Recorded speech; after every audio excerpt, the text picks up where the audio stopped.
So welcome along to Know My Faith. What do we call this? Is this the lockdown podcasts? Maybe we're feeling very locked down at the moment. This is my friend Zohar Gonen from Celebrate Messiah.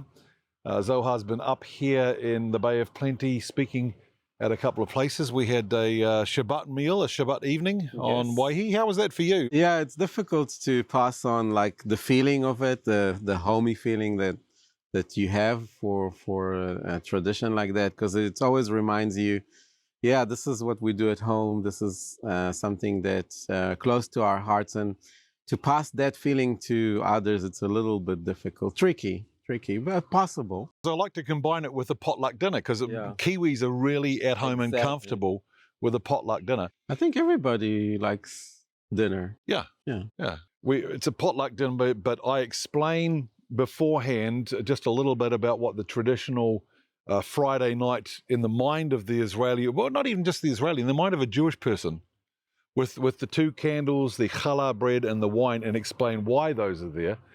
That took 10 minutes, so it's not a big deal. And then we ate and had a wonderful time. We sang a couple of songs afterwards, and then Zohar spoke on the Sabbath. I think actually the music was really a big contribution. You really liked the music? Yeah, the guitarist was good? The guitarist was excellent. It was you. But I think even like on my way and traveling, I was still singing Ki koav Elohim et haolam, for God so loved the world. So we sing a couple of songs in Hebrew and English. And reminded, and I've got to say this all the time, we're not focusing on Israel, we're focusing on Messiah, on Jesus, and that's the whole thing. But it's trying to pick up, and this is why we talk to people like Zohar, is to pick up the Jewish understanding of the scriptures, and as we say with Know My Faith, in the historical and cultural context of the scriptures. I would say like even some people would be quite adamant that this is, if we do Shabbat, it's legalism and it's bad, but it's a tradition. And I think even like Jesus with his family had those traditions.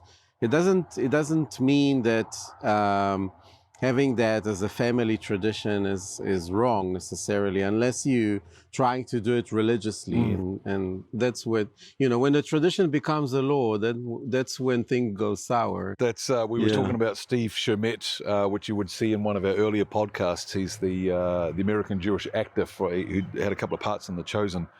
But he talks very much about that, is you become Pharisaic, and he said the one scene that he remembered was they were at Matthew's place when Jesus had the dinner at Matthew's place, and Steve and the other Pharisee were looking through the window when Jesus goes on about, learn from Hosea what this means. I require mercy, not sacrifice. And Steve says, I really don't want Jesus looking at me that way. It's convicting, hey? Yeah. Our relationship, our faith, everything, it should come out of our relationship with the Messiah.